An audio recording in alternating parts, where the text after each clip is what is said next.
Shalom, friends. My name is Messianic Rabbi Michael Wigan from Oklahoma City, congregation Rosh Pina in the central part of Oklahoma City. I'm excited today to begin a four-part series that will cover the book of Ruth. Ruth, as you may be aware, has 4 chapters, and we'll hope to cover each week in the weeks ahead one chapter. We won't be able to do it verse by verse, but we do plan to examine each section in the book of Ruth and read through every verse. The book of Ruth is one of 2 books in the Bible that has as its name the name of a woman. Ruth and Esther are the 2 books in the Bible that are like that. And Ruth was an extremely interesting person. By that I mean she was special in so many ways. As we examine the book of Ruth, we'll learn of her and some of her traits. We'll examine some of her traits that impacted not only those around her, but eventually impacted even us here in the 21st century. There's an old adage, you probably heard it, that goes something like this: God works in mysterious ways, and this could be applied to Ruth. Because Ruth was a Moabitess who forsook her pagan roots, left her homeland, and found shelter under the shadow of the Almighty God of Israel. Ruth's devotion to the people of Israel and to the God of Israel is rewarded in a tremendous way. Ruth was transformed initially. As we examine chapter 1, this will be clarified some, but Ruth was transformed from being a mourning wife of Moab who was consoling her mourning mother-in-law Naomi, and the name Naomi means pleasantness. Ruth becomes a woman who's embraced by a new God-given husband whose name is Boaz, and they have a son whose name is Obed, and Ruth becomes part of, joins together, cleaves to the people of Israel, the Jewish people, and the God of Israel. And as history makes plain and the new covenant affirms, we encounter Ruth as in the lineage of King David, and thus in the lineage of Yeshua, the Messiah. Ruth is a beautiful story. Some have called it a beautiful love story because it's like a finely woven tapestry.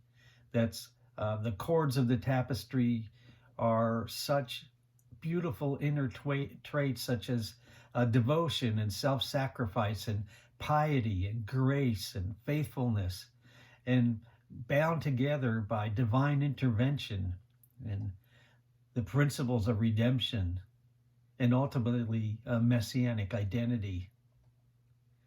The exact dates when the book of Ruth, the subject matter of the book of Ruth, the events of the book of Ruth took place, we do not know. But we do know that it occurred during the time of the Shoftim, the judges of Israel. As we know, the Bible has a book that's called Shoftim, or Judges. It comes right after Joshua, and Ruth comes right after the book of Shoftim, or Judges. The main characters in the book of Ruth obviously include Ruth, who is arguably the main character. But we encounter in the first section of Ruth chapter 1 other important individuals. For example, we encounter Elimelech and his wife Naomi. Their 2 sons, Machlon and Chilion, and their wives. We've already mentioned Ruth, who was the wife of Machlon, but Chilion was married to a lady, a Moabitess, whose name was Orpah. In the chapters ahead, we'll be introduced to Boaz, who was a relative of Elimelech, and there'll be one other individual who's an unnamed close relative that will play a major part in the plot line of the book of Ruth. Now, we can learn a lot from this book. I want to suggest some things to you as we begin to study it. Some of the matters we can learn much about from the book of Ruth. We can learn the value of loyalty and trust and tenacity, compassion, cooperation, um, the importance of having a teachable spirit, having a good work ethic, willingness to embrace change, and also caring selflessly for others. We learn the great value of maintaining hope even in the face of trials and despair, and overcoming even our own inner anguishes so that we might grab hold or lay hold of all that God has for us. And perhaps even above all, some would suggest that the greatest thing we learn is about true or genuine friendship. Although no one knows the exact derivation of the name Ruth, it seems to be a Moabite name. It is strikingly similar to a biblical Hebrew word. That's the word Rea or Reut, which means friendship or companionship. And indeed, Ruth was a great companion, a tremendous friend to Naomi, her mother-in-law. We learn also that God can and he does use people of his choosing from many different backgrounds. And he uses people of many different backgrounds to bring about his sovereign purposes. And I dare say this holds true now, even now in our day. God will use us. Let me say it this way, God will use you if you obey his call. He's not a respecter of persons. In Acts chapter 10, verse 34, Kepha, when he finally understands he's to go to Cornelius's house, Kepha arrives there, and the truth that God was trying to bring across to him by his Spirit finally reaches home in Kepha's heart and mind. And that was this. Kepha says, "In truth I perceive that God shows no partiality, but in every nation whoever fears, whoever reverences him and works righteousness is accepted by him." We can say, using this verse and other parallel verses, that those who fear the Lord will do what's right in his sight. And Rav Shaul also said in Romans chapter 2, verse 11, he said basically the same thing that Kepha said. For there is no respect of persons with God in Romans 2, verse 11. Ruth is a great example of this. Here, this Moabitess woman becomes such a critical figure in redemptive history of mankind, in the redemptive history of mankind. So let's begin with chapter 1, where the initial tone and the background information, some of which I've already related to you, is expressed. In Romans chapter 1, beginning with verse 1, and I'll be reading from the New King James Version. Now it came to pass in the days when the judges, the Shoftim, ruled, that there was a famine in the land. And a certain man of Bethlehem, Yehudah, Judah, went to dwell in the country of Moab, he and his wife and his 2 sons. The name of the man was Elimelech. The name of his wife was Naomi. And the names of his 2 sons were Machlon and Chilion, Ephrathites of Bethlehem, Judah.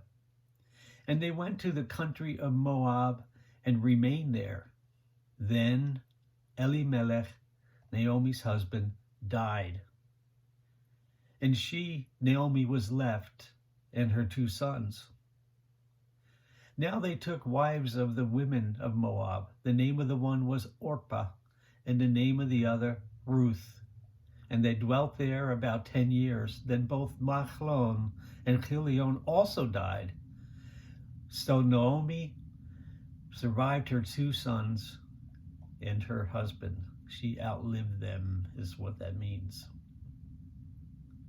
Well, the setting here is laid out quite well for us. It's during the time of the judges, and the circumstance was there was a famine, a lack of food resources. And this famine caused Elimelech, who was the principal head of his household, caused him to take his wife and his 2 sons, Machlon and Chilion, to Moab. They left Bethlehem in Judah, and went to Moab, which was a decidedly pagan area to the east of Judah. It is ironic, I think, that they left Bethlehem, the place or the house of bread, to go to Moab.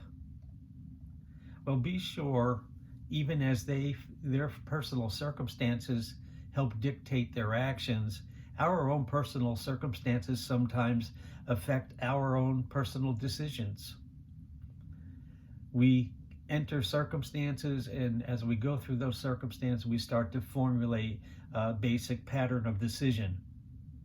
And that can be helpful at times, and other times circumstantial things are not the best indicator of guidance, but we certainly should be aware of them. And Elimelech had a responsibility to take care of his family, and he did all that he could to do that. Even if that meant taking a journey to a place which right now, as the crow flies, is not that many miles away from Bethlehem, but still it was foreign territory. It involved passing through a wilderness area, a midbar, and crossing over to the other side of the Dead Sea from Bethlehem, which was a little bit south of Jerusalem. Elimelech, who was the patriarch of the family, died. He died in Moab, and Naomi became a widow in Moab. And as we read, Machlon and Chilion, the two sons of Elimelech and Naomi, each took a wife from among the Midianites. Chilion married Orpah. Machlon married Ruth. About 10 years later, both sons of Elimelech and Naomi died. Both Chilion and Machlon died, and this left Naomi and her two daughter-in-laws, Orpah and Ruth, as survivors. Naomi was a widow, Ruth was a widow, Orpah was a widow, and yet Orpah and Naomi were not blood relatives. Neither was Orpah and Ruth and Naomi. They were not blood relatives, but they were, in a sense, mishpacha, family, through marriage. Complicating this whole story as it will develop is that Ruth, who was married to Machlon, had no children. And this meant that Machlon had no one to continue his tribe of Judah lineage. And this fact becomes an important issue in the book of Ruth. As we read through Ruth, we realize that this is an underlying issue, an important matter that helps inform us so that we can understand some of the events in the book of Ruth.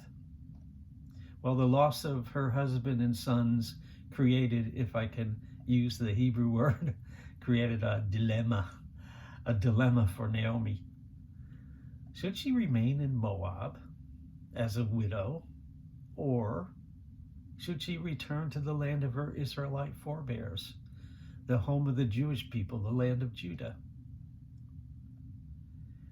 As she's there in Moab, and after the loss of her husband and her two sons, and the three widows remaining, Naomi, Orpah, and Ruth, Naomi hears or learns that by God's hand the famine was abating in Judah. And as she hears this information, we're not told more than that, but something clicks within inside of her, and she decides to return, to leave Moab and return to Judah, so that she might be among her own people. In Ruth chapter 1, beginning with verse 6 through verse 9, gives us this information. Then Naomi arose with her daughters-in-law, that she might return from the country of Moab, for she had heard in the country of Moab that the Lord had visited his people by giving them bread. Therefore she went out from the place where she was, and her two daughters-in-law with her. And they went on the way to return to the land of Judah. And Naomi said to her two daughters-in-law, Go, return each to her mother's house. The Lord deal kindly with you, as you have dealt with the dead and with me. The Lord grant that you may find rest, each in the house of her husband. As this interaction takes place, Naomi has decided to leave Moab, where she'd been living for a considerable number of years by then. In Orpah and Ruth then are brought into the place of decision making. Should they go with Naomi to what would be a foreign land to them, the land of Judah, or should they remain in Moab, which was their place of comfort, their homeland, their place of heritage? And Naomi encouraged them, and I believe it points out to us some great traits about Naomi, but she encouraged them and gave them the freedom to stay there in Moab. In fact, let me list at this time 10 of the positive traits that we can learn from Naomi upon her decision to leave Moab and return to Judah. We can learn at least 10 positive traits from her that she exhibits, and she could have gone a different direction within herself and in her interaction with her widowed daughter-in-laws, but she didn't.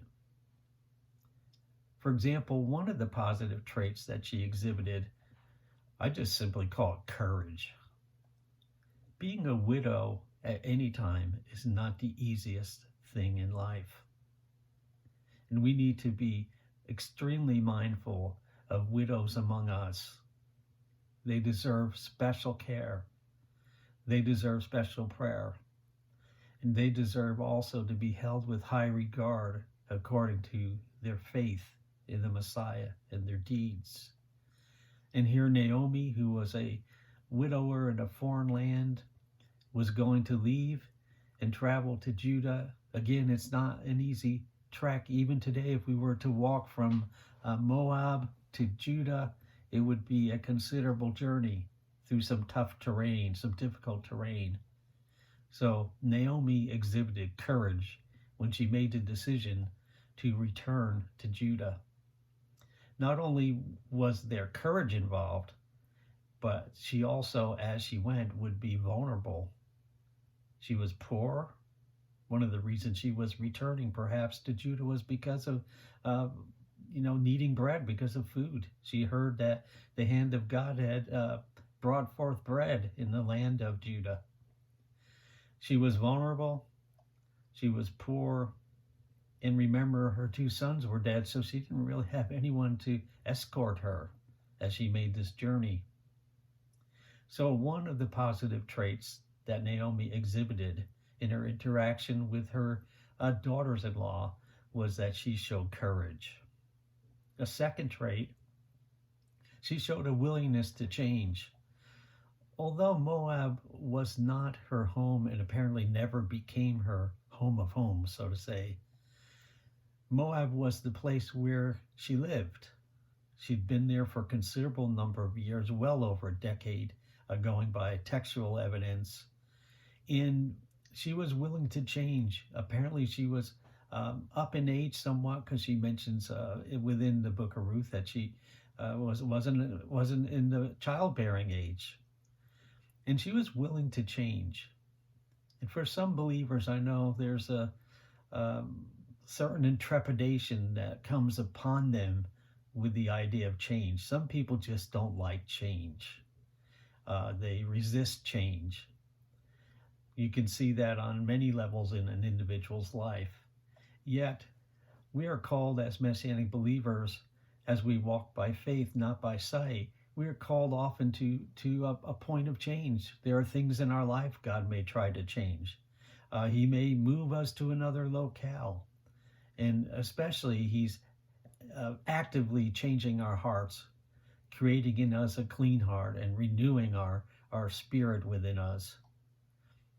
After all, following Yeshua always involves change. We forsake all to follow him. He leads us.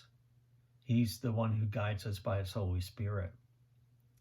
So not only was Naomi courageous in some ways, but her willingness to change, to accept change in her life, is admirable.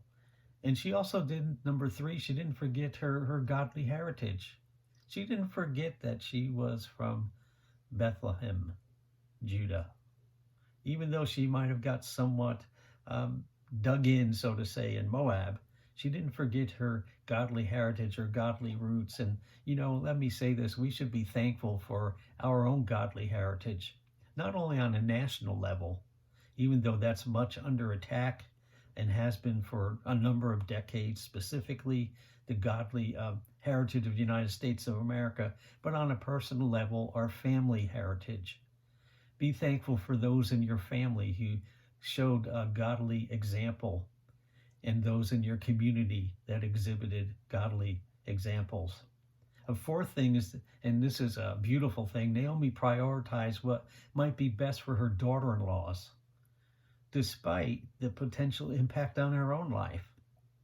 This loving, caring attitude is highly encouraged in the new covenant. For example, in Philippians chapter 2, beginning with verse 2, chapter 2, verse 4, I believe, says, "Do not be interested only in your own life, but be interested in the lives of others." That doesn't mean we're supposed to be a yenta out there, a busybody out there piercing and trying to get through everyone's life and be involved and have our hands into everything. No, it doesn't mean that. It means that when we have interaction with someone and friendship and develop rapport with those around us, that it should be not just for our own sakes, but we should seek somehow, by the grace of God and through His enablement, to help increase the other person, to be, as I called, a positive rather than a negative in a person's life. Do not be interested only in your own life, but be interested in the lives of others. I know recently, a few months ago, I was interacting with someone I hadn't seen in many years, and I was somewhat appalled by what happened. After not seeing that person for a long time, I was surprised that the person didn't ask me about my family. It surprised me, it shocked me.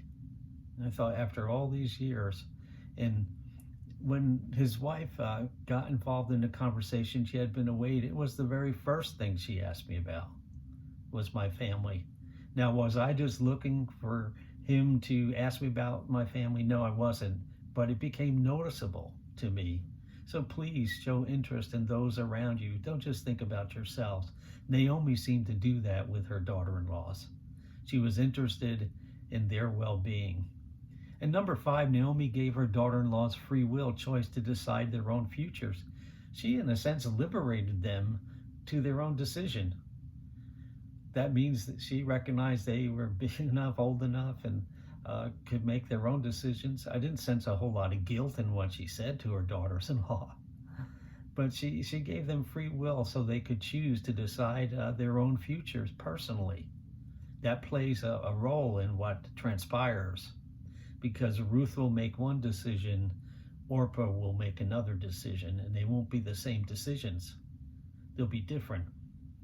Number 6, Naomi spoke blessing to her daughters-in-laws as she freed them to leave her if desired. It's a good policy to speak blessing. If you hang around with folks and it's always negative, everything's bad, it's dark, that becomes wearing upon your soul. Try to speak blessing to others as best as you can, as God enables. Use your tongue, your speech, to be a blessing, to pronounce blessings upon other people.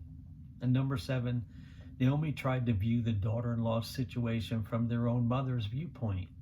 I found that an interesting matter, because she was encouraging them and mentioned their own mothers to them. You might say that Naomi could feel potentially what she thought their mothers were feeling, as the prospect of both Orpah and Ruth leaving Moab, leaving their mothers and going to Yehuda, Judah, Bethlehem, something was provoked within Naomi to think about how their mothers would feel, and that's a great trait. Number 8, Naomi recalled the kindnesses the daughter-in-laws had shown to her sons and to her. And it's good to remember kindness, not only to extend kindness, but to remember those who treat you kindly and show you kindness. I believe that's very pleasing to God. We're to be kind to one another. And number 9, Naomi desired for her daughter-in-laws a more accommodating life to find rest, rather than being jealous, envious, or angry towards the daughter-in-laws, because their situation was very different than Naomi's.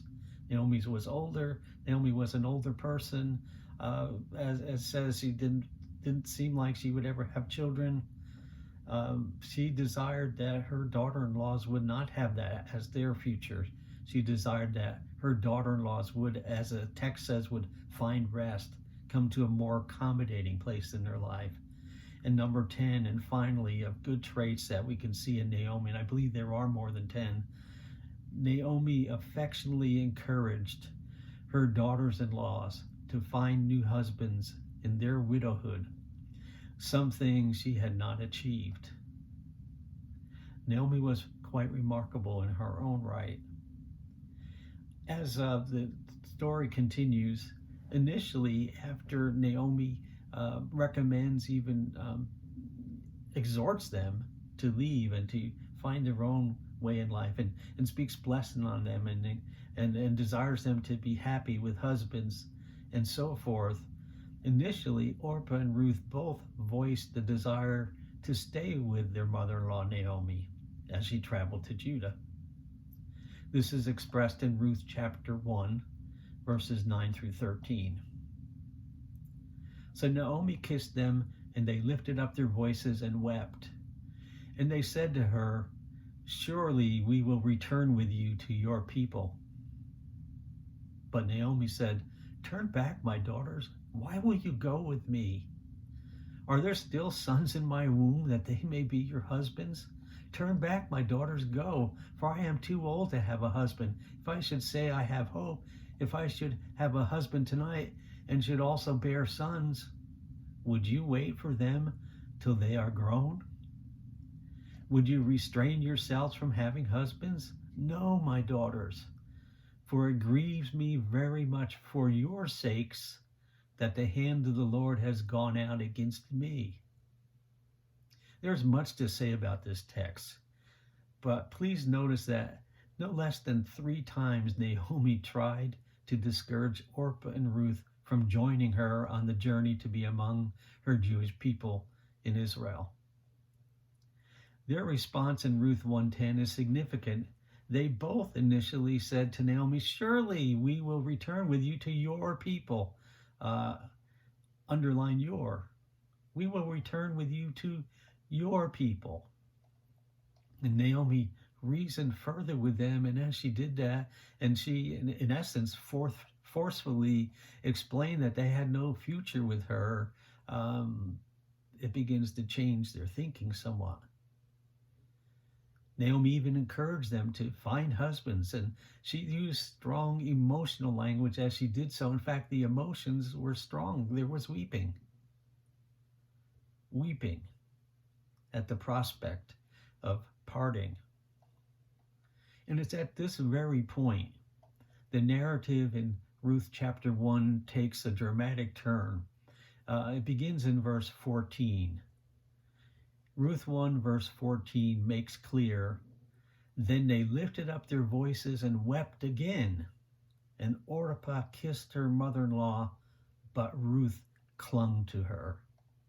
And Naomi said to Ruth, 'Look, your sister-in-law has gone back to her people and to her gods. Return after your sister-in-law.'" The text tells us Orpah kissed. It was a kiss, a farewell kiss. Orpah kissed her mother-in-law. It was an affectionate kiss. It was a parting kiss. It was what we might call a parting on good terms type of kiss, farewell kiss. But it says that Ruth responded differently. And we are told, the Hebrew text says, "The Ruth dafka ba," and Ruth clung to her. This Hebrew word for clung, in this case it's dafka, first occurs in Genesis chapter 2, verse 24, where I'm sure you're familiar with it. In Genesis 2, verse 24, we read these words, A man shall leave his father and mother and cleave, it's translated cleave, and cleave to his wife, and they shall become one flesh. The noun form of this Hebrew verb davka, to cling or cleave as it's translated in the scripture, the noun form is devek, which means today in modern Hebrew, it means glue. Ruth was glued to Naomi. Orpah kissed farewell, had a good parting, but Ruth had another thing happening inside of her.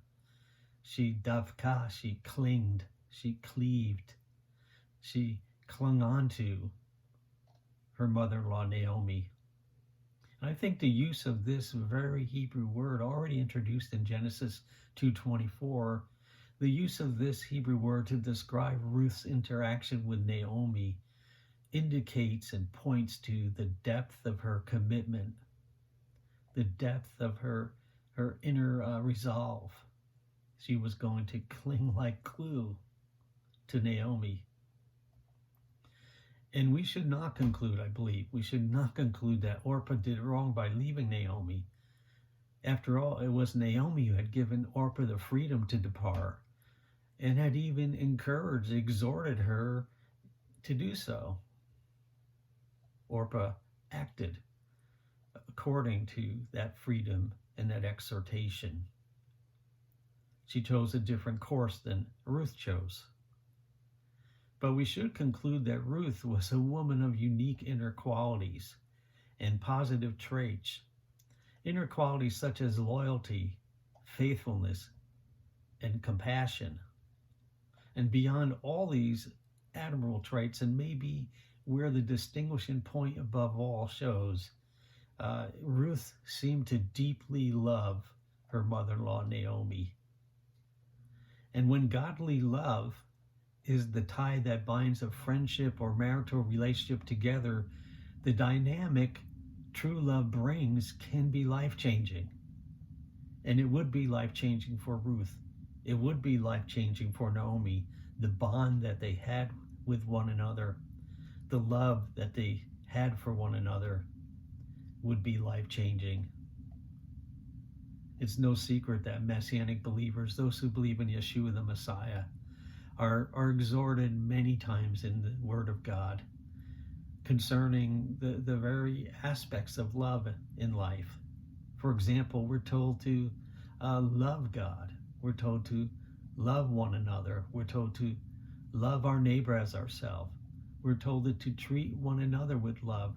We're told to speak the truth in love. We're told to recognize that faith worketh by love. And even most succinctly, in 1 Yochanan, we're told that God is love. Perhaps a good rule of thumb to have in our lives today is what's written in 1 Corinthians chapter 16, verse 14. There it says, "Let all that you do be done in love." Love was working between Ruth and Naomi. That doesn't mean that Orpah didn't love Naomi, but something unique and special was at work within their relationship, the relationship of Ruth to her mother-in-law Naomi, as their actions would prove. Ruth's love for Naomi was deeply rooted. Ruth wanted nothing to separate her from her much-loved mother-in-law, Naomi. And as the following verses in Ruth 1, verses 16 through 18 explain, Ruth expresses that desire to davka, to cling to her mother-in-law, to be with her mother-in-law, to love her mother-in-law, would go well beyond just Naomi. Ruth 1:16, but Ruth said to Naomi, "Entreat me not to leave you or to turn back from following after you. For wherever you go, I will go, and wherever you lodge, I will lodge. Amech ami ve'Eloheich Elohai, your people shall be my people, and your God my God. Where you die, I will die, and there will I be buried. The Lord do so to me, and more also, if anything but death parts you and me.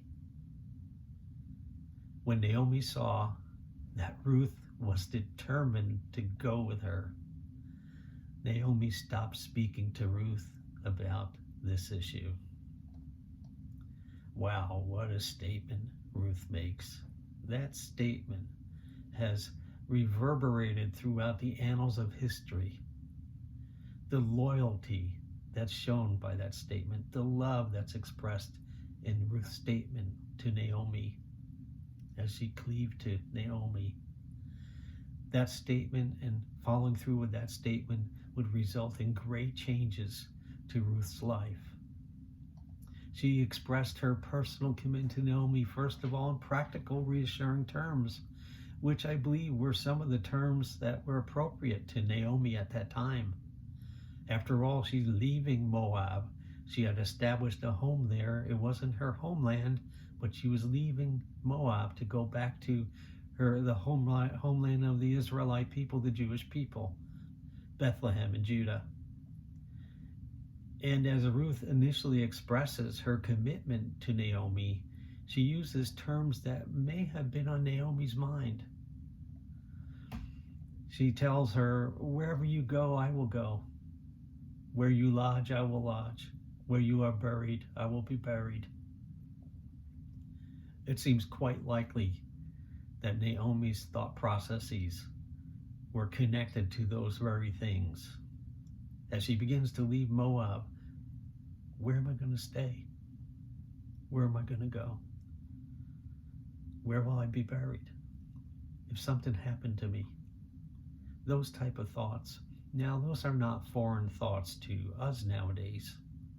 Many times when we travel, we think of those very things. How far will I get on this trip? The first day driving, do I need to make a hotel reservation there? Where will I stay? What hotel will I stay in? And of course, on some extensive trips, we may even discuss with our spouse what to do if something happens. To state it bluntly, if death occurs, what to do.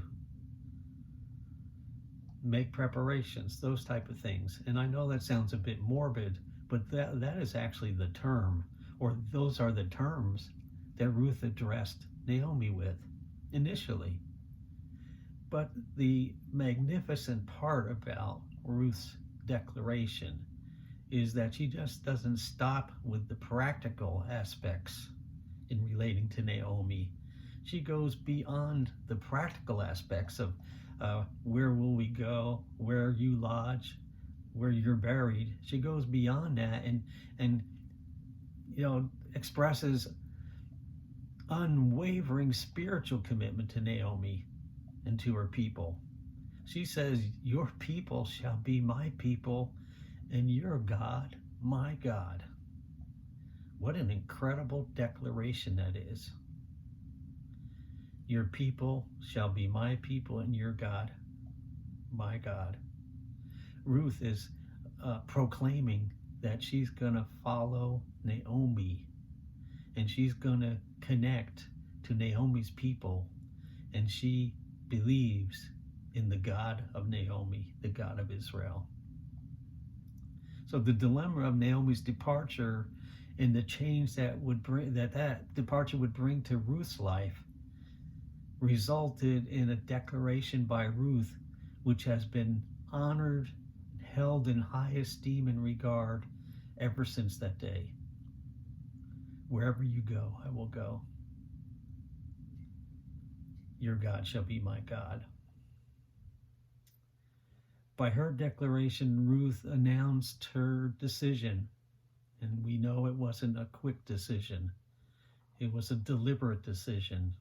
She announced her decision to cast her lot with the Jewish people, and more importantly, and more specifically, with the God of Israel from that moment forward. So as she put distance between herself and Moab, she stepped closer and closer to God and the God of Israel, to the land of Israel and the God of Israel. What a woman of faith and courage she was.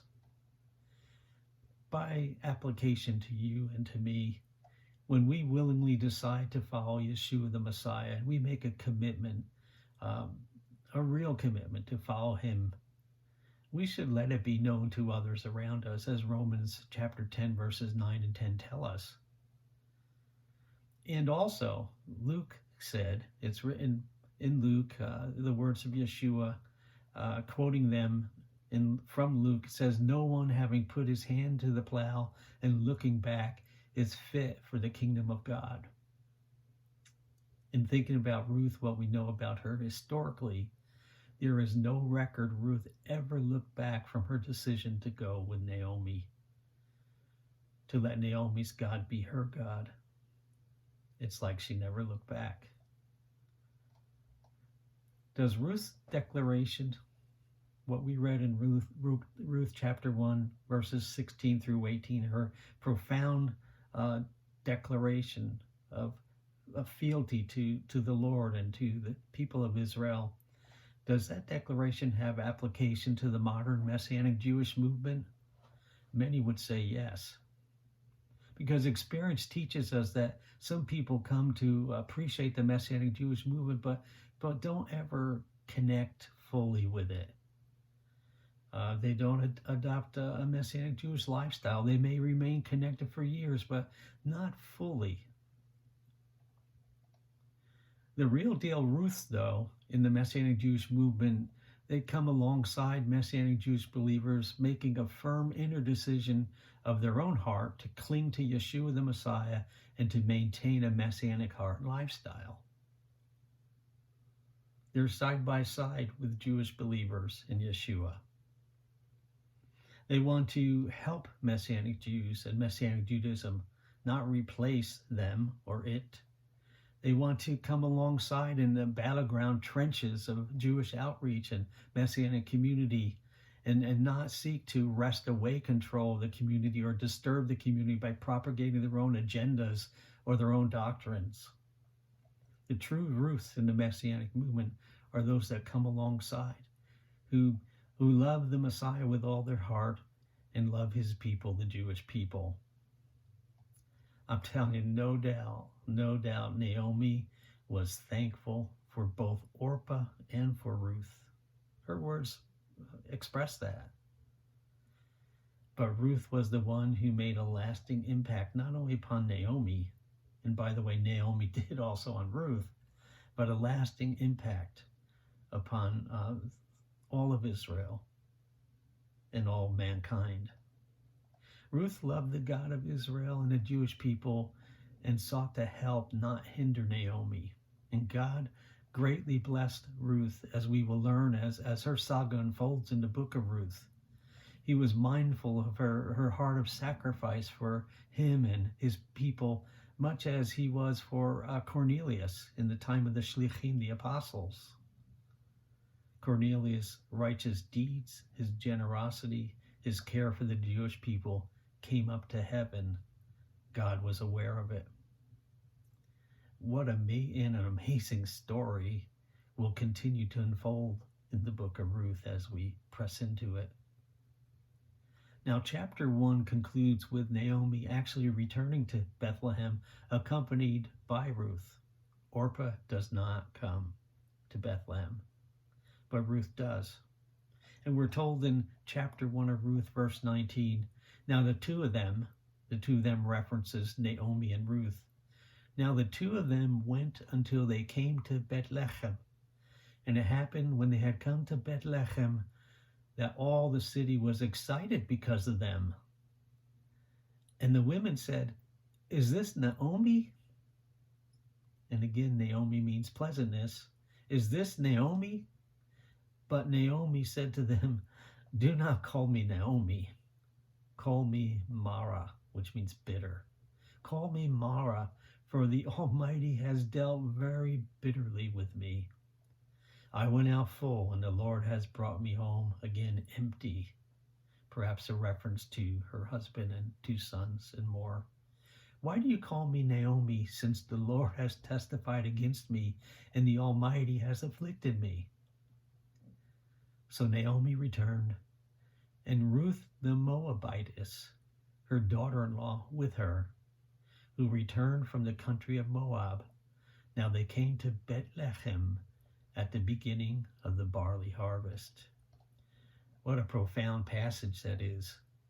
They arrived at Bethlehem at the beginning of the barley harvest. Even to this day, the area of Bethlehem, the end of April, beginning of May, is in barley harvest. Barley is still grown around Bethlehem of Judah in the land of Israel. This very time, in fact, that I'm bringing these words to you is the beginning of May, which parallels the barley harvest in Israel. And as Naomi returns to Bethlehem, Naomi expresses to those, they seem to know her, they recognize her, and they were happy to see her. She expressed to them some of what had transpired, basically her situation. She expressed that to her fellow Bethlehemites in dramatic, even emotional terms, but accurate terms.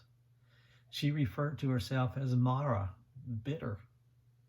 She explained that God allowed her to experience hardships, and she felt she had little to show from her time spent in Moab. And although her name literally means pleasantness, Naomi's view of herself was one of Mara, bitter. And she declared even her own emptiness, that she was empty. She was empty.